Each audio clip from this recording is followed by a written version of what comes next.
Olá, bem-vindos ao podcast dos Devotos. Meu nome é Marcos André, eu sou professor de História e esse é o episódio número 16 deste podcast dedicado à história das religiões, Evangelhos Apócrifos. Sim, a gente tem que fazer uma pergunta para iniciar sobre isso. As perguntas elas são bem mais importantes, né? A gente vai discorrer sobre as coisas com as perguntas que nós precisamos responder e que muitas vezes a ciência, a história, a arqueologia, enfim, não consegue.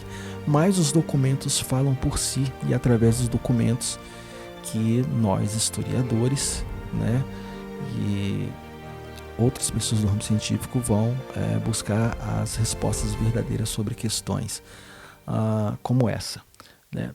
Se os evangelhos que nós conhecemos como Mateus, Marcos, Lucas e João não fossem as únicas histórias sobre Jesus a circular ali no século I da Era Comum.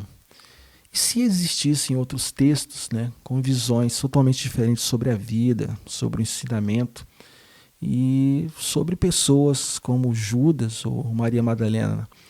Bom, é exatamente isso, né? Esses textos existem e eles são conhecidos como apócrifos, né? A história dos apócrifos é uma história complexa, né? E esses textos são testemunhos de um cristianismo totalmente diverso, um cristianismo plural, que está à parte do que oficialmente é tido como doutrina da igreja, né? Então, o livro do teólogo Hans Joseph Clarke é um livro até técnico sobre o assunto e ele discorre muito bem, né? Então, o que são os apócrifos, né? O termo apócrifo vem do grego apócrifos, né? Inicialmente esse termo significava oculto ou secreto. Em alguns círculos, como os gnósticos, essa conotação ela é positiva, porque vai se referir a ensinamentos mais profundos e que estão ali destinados a um círculo de iniciados. Mas com o tempo a palavra vai adquirir uma conotação diferente, né? Já no século V, isso passou a designar, né, a definir livros de autenticidade duvidosa e que não foram incluídos no cânone. Ou seja, a partir do momento que o cristianismo vai se desenvolvendo e se institucionalizando, ele vai precisar de um corpo doutrinário. E aquilo que é tido como ofensivo ou contraditório, de acordo com a interpretação desses primeiros pensadores da igreja, vai fazer com que esse texto seja colocado à margem dessa oficialidade, vamos dizer assim. Então, há um processo aí de canonização, né? A palavra cânone, né, que vem do grego kanon, ela significa régua, significa uma vara de medir, né? Então, no contexto religioso, isso vai se tornar a lista oficial de livros considerados inspirados por Deus. E, portanto, vai ser a autoridade normativa para a fé e a prática cristã. Os textos que não estiverem de acordo com algumas características, por assim dizer, interpretadas e definidas por esses primeiros pensadores da igreja, vai se tornar um texto apócrifo, né? Então, esse processo de definição, ele vai ser conhecido como canonização, é um processo longo, ele é gradual e vai se estender ali do século II ao século IV, né? E as decisões mais importantes vão ser tomadas através dos concílios regionais, como os de Hipona, em 393, né, os de Cartago, 397 e 419, e mais tarde vai ser formalizado dogmaticamente pela Igreja Católica no Concílio de Trento, já em 1546. Bom, para você excluir algo ou incluir algo, vai ter que ter um critério, e alguns critérios foram utilizados para que esses textos se tornassem proscritos da história oficial. Então, um critério é a origem apostólica, né? O que a igreja vai dizer? Ela vai perguntar, o texto foi escrito por um apóstolo ou por um companheiro próximo de um apóstolo? Há uma ligação direta com as testemunhas oculares de Jesus? Isso vai ser fundamental para a igreja. Esse texto vai ter uma aceitação universal, ou seja, ele era lido, citado, ele era aceito na maioria dessas comunidades cristãs do mundo antigo, então textos de uso local ou restrito a certos grupos tinham menos chance de entrar no cânone, né? O uso litúrgico, né? O texto era utilizado publicamente nas celebrações, nos cultos, né? Principalmente ali na ceia do Senhor. Então, o uso na vida da igreja era um forte indicador da autoridade do texto. E, lógico, a consistência teológica. A mensagem do livro estava em harmonia com as regras de fé. Então, esses 4 critérios eles são os mais citados para justificar a seleção dos livros. E vamos ter aí o papel das heresias, né? É um fator que vai acelerar a necessidade de uma lista oficial para a igreja, né? Então, a heresia, né, considerada, os textos, a corrente herética, considerada pela igreja herética, é a do gnosticismo, né? Os gnósticos eles valorizavam o conhecimento secreto, gnoses, né, como caminho para a salvação. Então, eles vão produzir ali uma literatura muito grande e eles vão fazer seus próprios evangelhos. Então, o gnosticismo foi uma das principais causas que influenciaram a formação do cânone do Novo Testamento, e eu tenho um episódio aqui no podcast sobre heresias, tá? Então, nesse caso, a figura de Irineu de Lyon, né, ali no final do século II, vai ser crucial. Então, ele tem uma obra monumental, uma obra muito extensa, né, chamada Contra as Heresias. Então, ele apenas não descreveu como refuta as doutrinas gnósticas e também vai defender a autoridade dos 4 evangelhos, né? Ele argumenta, no caso, que se há 4 cantos na terra e 4 ventos principais, deveria haver 4 pilares para a igreja. Então, Irineu de Lyon é um dos grandes defensores ali da ortodoxia cristã contra o que ele chama de desvios da fé. Então, os evangelhos apócrifos eles foram em grande parte textos que falharam em uma ou mais desses testes, né? Então, alguns desses textos são considerados tardios e outros tinham uma teologia bastante distante da corrente principal da igreja, né? E muitos tinham ali a sua circulação restrita a pequenos grupos. Então, eles não foram necessariamente proibidos em um único decreto, mas isso vai acontecer gradualmente, vai cair em desuso, né, pela igreja majoritária, e a identidade e a doutrina da igreja vai se solidificar com o tempo, né? Então, esses primeiros evangelhos, né, a gente pode dividir, né, por exemplo, os evangelhos de sabedoria e conhecimento secreto, eles vão ter uma influência gnóstica muito grande. Então, esse é o primeiro grupo de texto que reflete uma visão particular, né? Para os gnósticos, a salvação não venha pela fé na morte e ressurreição de Jesus, mas sim através do conhecimento da gnosis, que é um conhecimento secreto e é um conhecimento que vai ser revelado, que vai despertar uma centelha divina aprisionada dentro do ser humano. Então, o mundo material era visto como uma falha, uma prisão da qual a alma precisava escapar. E nesse grupo de textos a gente tem o famoso Evangelho de Tomé, que não é uma biografia de Jesus, né? Ele não tem narrativa de nascimento, ele não fala sobre os milagres de Jesus, a paixão de Cristo, nem a ressurreição. Ele é uma coleção de 114 ditos, né, que Jesus teria proferido ao seu discípulo Tomé. Essa versão é a versão mais completa desse Evangelho de Tomé. Ele foi descoberto ali em 1945 na biblioteca de Nag Hammadi, no Egito, né? E ele causou ali um grande alvoroço, uma revolução dos estudos bíblicos. Então, o foco principal do texto é o autoconhecimento como o caminho para o divino. Isso tem até uma semelhança com o budismo, né? Jesus é apresentado ali como um mestre de sabedoria, né? Ele é um guia dos discípulos para o reino de Deus, que o reino de Deus, segundo esse evangelho, já está dentro dos próprios discípulos. Então, o que diz, por exemplo, Jesus teria dito, né, que ele é a luz que está sobre todos, né? Eu sou o todo, de mim o todo saiu e a mim o todo chegou. Então, bastante poético, né? Rachem a madeira e eu estou lá, levante a pedra e aí me encontrarão. No outro trecho do Evangelho, dito 3, Jesus teria dito, né? Se aquele que vos guiam vos disserem, vede, o reino está no céu, então os pássaros do céu vos precederão. Se vos disserem, ele está no mar, então os peixes vos precederão.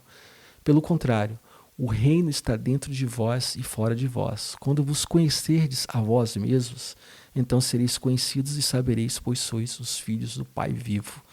Então é totalmente diferente dos textos tradicionais e com certeza vai contrariar o cânone e a igreja vai tornar esse texto proscrito, né? Então a datação do Evangelho de Tomé também é debatida. Alguns dizem que ele é ali do ano 40 da Era Comum e outros dizem que é ali data do século II da Era Comum, né? Então, assim, datado, ou seja, uma data ou não, a existência mostra aí, e o texto mostra uma tradição cristã totalmente diversa dos textos que conhecemos. Outro evangelho importantíssimo é o de Maria Madalena, no qual foi encontrado ali no final do século XIX e publicado em 1955. Ele apresenta a Maria Madalena não como uma pecadora arrependida, mas como uma discípula que tem um destaque dentro ali do grupo, né? O texto passou a ser conhecido pelo seu nome, muito mais com a menção a Maria de Magdala como a protagonista, né? Então o fragmento sobreviveu, né? No fragmento que sobrevive, no fragmento existente, Maria conforta os apóstolos desolados após a partida de Jesus e compartilha com eles alguns ensinamentos secretos que teria recebido de Jesus de Nazaré. Então isso vai gerar um conflito direto ali, principalmente com o apóstolo Pedro, segundo o texto, né? E ele, indignado no texto, ele vai perguntar: será que ele falou em segredo com uma mulher e não abertamente a nós? Devemos nos virar e todos a escutá-la? Ele preferiu a nós. Então Levi, que no caso é identificado como Mateus, vai defender Maria Madalena dizendo a Pedro: Pedro, tu sempre foste impetuoso. Se o Salvador a fez digna, quem és tu para rejeitá-la? Certamente o Salvador a conhece muito bem. Por isso, ele a amou mais do que a nós. Então, o Evangelho retrata Maria Madalena como portadora da gnose, do conhecimento. Ela tem ali uma autoridade, né? E ela vai ameaçar, nesse caso, se o texto estiver correto, se isso realmente aconteceu, a liderança de Pedro. Então, é um documento muito poderoso. E ele mostra ali que havia, lógico, tensões dentro do cristianismo inicial, né? Principalmente a respeito da autoridade e principalmente da liderança feminina. Então, essa questão, pela corrente da ortodoxia, vai ser resolvida de uma maneira mais patriarcal. Isso não vai acontecer. Então, Jesus teria tratado ela com uma proeminência muito grande, e isso, segundo a ortodoxia da igreja inicial, jamais poderia acontecer, né? Mas mostra aí que existe sim um cristianismo totalmente diverso, né? Mais um exemplo disso. E um outro evangelho bastante polêmico é o evangelho de Judas, né? A descoberta desse evangelho, ela vai causar um alvoroço muito grande, né? Foi descoberto ali em 2006, né? Num códice copta que é datado ali do século 3 ou 4, né? É um evangelho gnóstico, né? E apresenta uma visão totalmente radical da narrativa tradicional de Judas, né? Então Judas, nesse caso desse evangelho, ele não é um vilão, ele é um discípulo iluminado, né? Ele é o único que verdadeiramente compreende a natureza de Jesus e sua missão. Tanto é que a traição no evangelho é reinterpretada como um ato supremo de amizade. Por quê? Porque, a pedido do próprio Jesus, Judas o entrega às autoridades para que ele possa se libertar do corpo carnal e retornar ao reino espiritual. A gnose, mais uma vez, o espiritual muito maior do que o corpo. Então, isso é tido como o ápice do amor e da amizade de Judas por Jesus. Então, Jesus o encarrega de que ele entregue Jesus às autoridades, né, para que Jesus cumpra aí a sua missão, né? Então, assim, o Evangelho de Judas, ele é uma teologia gnóstica, ele despreza totalmente o mundo material e o corpo humano. O historiador Marvin Mayer, ele relata que o autor desse Evangelho, com certeza, era simpático ao lado místico da religião e era de alguma comunidade gnóstica. Então a existência e o conteúdo desse evangelho não prova que Judas é um herói, mas demonstra que temos aí mais uma vez um cristianismo totalmente diferente do que a igreja prega, né? Outros apócrifos que são bastante debatidos são os evangelhos da infância de Jesus, né? Que no caso do cânon oficial, o único episódio da infância de Jesus acontece ali aos 12 anos no templo, né?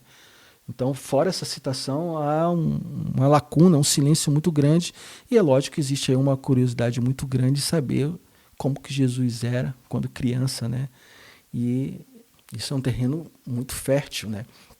Então nós temos aí o proto-evangelho de Tiago, que provavelmente ali escrito no século II. O texto não vai focar em Jesus, ele vai focar em Maria. Então o título proto-evangelho ele surge no século XVI para significar antes do evangelho, né? Ele narra os eventos anteriores aos relatos canônicos. Então o texto se atribui a Tiago, mas os estudiosos eles negam, eles descartam a autoria de Tiago, né? Aqui vai se encontrar tradições marianas, né? Que vão ser muito bem-vindas ao estudo de Maria, né? E o proto-evangelho de Tiago conta a história ali dos pais de Maria, Joaquim e Ana, que era um casal idoso estéril, né? E vai conceber Maria através de um milagre. Então, vai narrar a infância dela, né? Como uma pessoa piedosa e a sua consagração ao serviço do templo de Jerusalém dos 13 aos 12 anos. Vai descrever José, que é apresentado como um viúvo idoso, já com filhos de um casamento anterior, e é escolhido para ser o guardião de Maria. Então, esse evangelho ele detalha o nascimento de Jesus não em um estábulo, né? Ele descreve o nascimento de Jesus numa caverna aos arredores de Belém, né? E isso vai ter uma influência muito grande na iconografia cristã. Temos o evangelho da infância, né? De Tomé, chamado Pseudo-Tomé, né? Esse texto ele não pode ser confundido com o evangelho de Tomé, dos ditos, porque ele vai buscar preencher uma lacuna dos 5 aos 12 anos, né? Então ele relata a vida de Jesus nesse período, né? E vai preencher essa lacuna dos evangelhos canônicos, né? Então Jesus aparece ali uma imagem bastante perturbadora, porque e vai ser um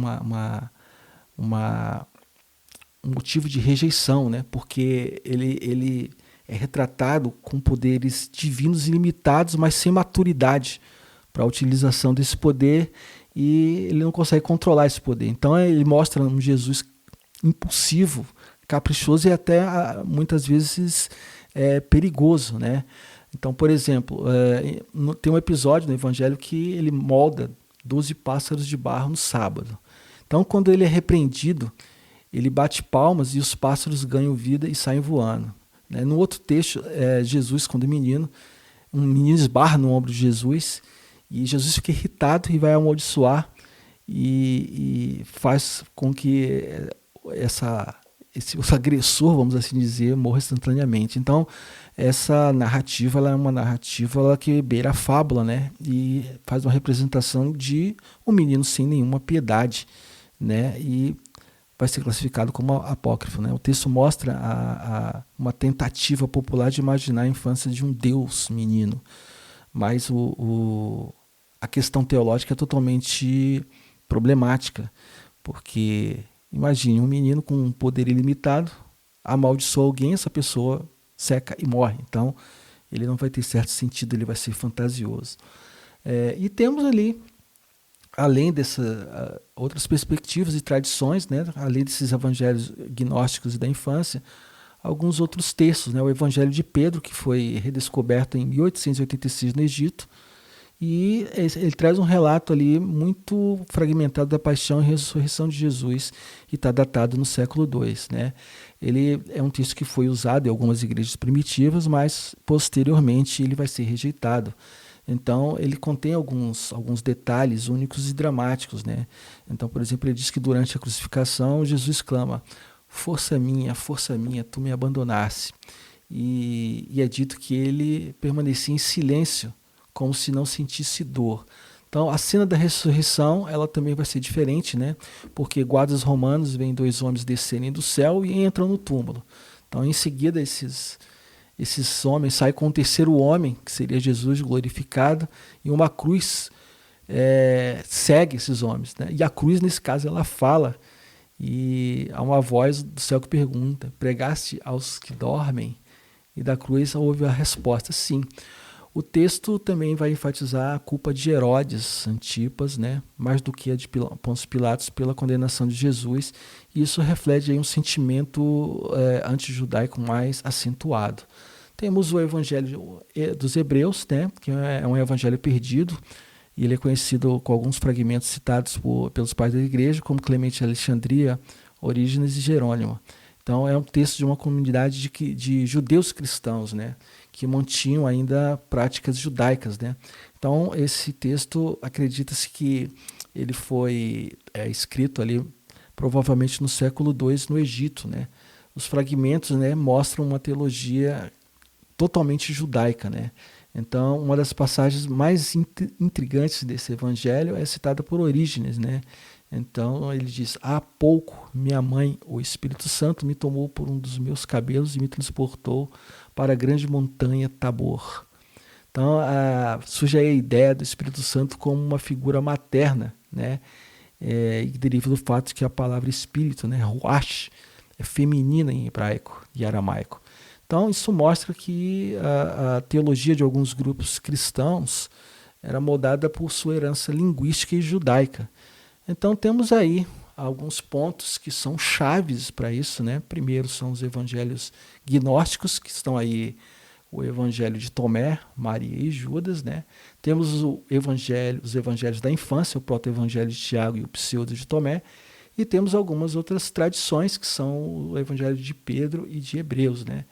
Então, por muito tempo, né, esses textos, né, que foram citados aqui, eles eram apenas um fantasma, né? Havia algumas citações, algumas refutações, né, dos pais da igreja. Então, é como você tenta entender um filme assistindo apenas as críticas negativas, né? Mas com o advento e o desenvolvimento da ciência, isso muda a partir do século XX, né? Então, nós temos aí, por exemplo, uma revolução acadêmica sobre essa questão dos apócrifos, principalmente o ano de 1945, ali na cidade de Nag Hammadi, no Alto Egito. Um camponês chamado Muhammad Ali al-Saman, ele acaba por encontrar alguns jarros, né? E aí a descoberta de vários manuscritos, né? Escritos em copto, né? Que é uma língua egípcia. Esses textos são datados ali do século IV e contêm muitos textos, né, mais de 50 textos, a maioria que era conhecida apenas por nome, por indicações. A descoberta, então, vai forçar uma revisão profunda da história, da arqueologia sobre o cristianismo no primeiro século, especialmente da parte do gnosticismo, né? Então, alguns desses textos, né, estavam ali as cópias completas do Evangelho de Tomé e do Evangelho de Filipe, né? Alguns textos como o Apócrifo de João e o Evangelho da Verdade, né? Então, esses textos, eles vão ter uma importância muito grande para a história, porque eles vão redefinir um outro padrão de conhecimento acerca do cristianismo antigo, né? Nós temos os papiros de Oxirrinco, né, que é uma outra descoberta também, ali em 1896, que esses papiros foram descobertos no depósito de lixo, né? E esses papiros revelam fragmentos também ali do Evangelho de Tomé, mas em língua grega, né? Então isso é extremamente importante porque prova que já no mundo grego também circulavam outros textos além da versão copta.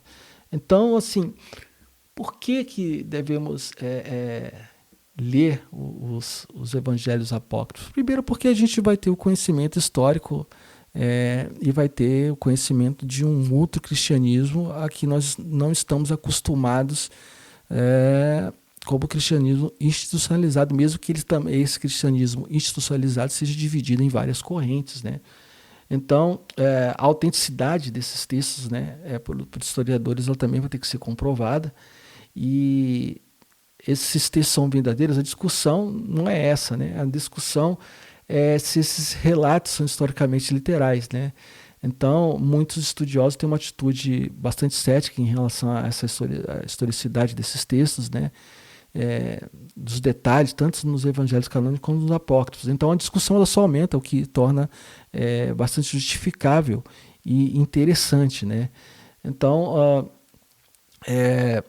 esses textos são testemunhas autênticas de um cristianismo muito mais plural, um cristianismo caótico, um cristianismo multifacetado, do que a gente pode imaginar. Eles mostram que os primeiros cristãos não tinham todas as respostas, né?